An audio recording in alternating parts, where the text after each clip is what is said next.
From these streets, very close to the Cavern Rutland, came the fabulous Rutland sound, created by the prefab four Dirk, Nasty, Stig and Barry, who created a musical legend that will last a lunchtime. They were discovered by their manager, Leggy Mountbatten, in a lunchtime disco very close to these streets. Their first album was made in 20 minutes. The second took even longer. Tonight, we examine the legend of the Rutles. We look at their lives, their loves, their music. We examine some of the problems that made them what they are today. And we shall also be asking some of the people who worked with them whether they were really the sort of lovable people they were made out to be. We shall be asking many people who knew them what they were really like. When I fell for you, I didn't need a shove.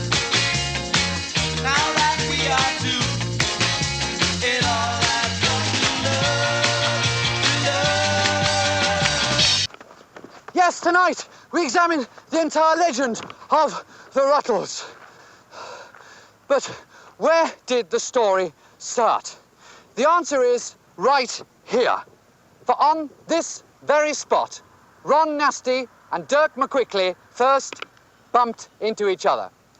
At this precise point, just a few feet back here, Ron Nasty invited Dirk to help him stand up. Dirk, merely an amateur drinker, agreed. And here, well, a few feet back there, a musical legend was created. They were soon joined by their guitarist, Stig O'Hara, a school leaver of no fixed hairstyle. But it would not be for another 2 years before they found their drummer, Barrington Womble, hiding in the van. When they did, they persuaded him to change his name to save time and his haircut to save Brylcreem. He became simply Barry Wom.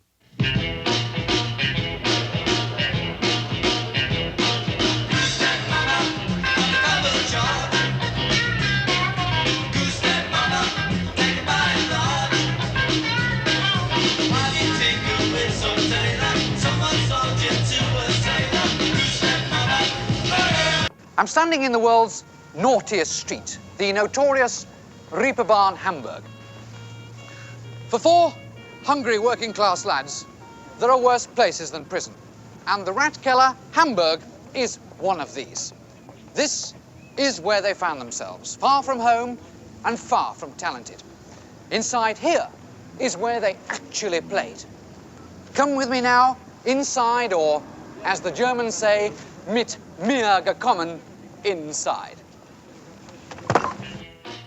In those early days, there was a fifth Rutle, Leppo, a friend of Nasty's from art college, who mainly used to stand at the back.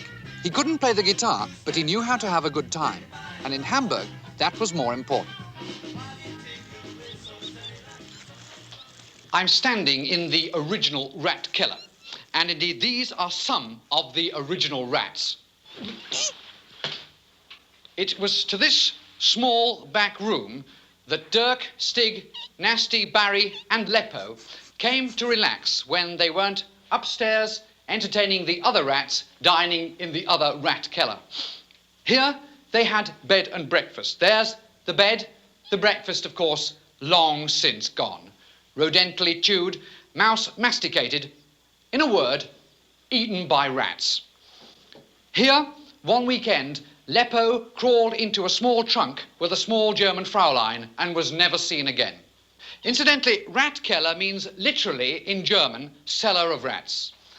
That's not seller of rats, a seller of rats, a person who sells rats for a living to another man, as it were. Of course not. That means a cellar full of rats. Indeed, one might say that this was a cellar full of rattles. In October 19... hello? Oh dear, there's a rat up my leg.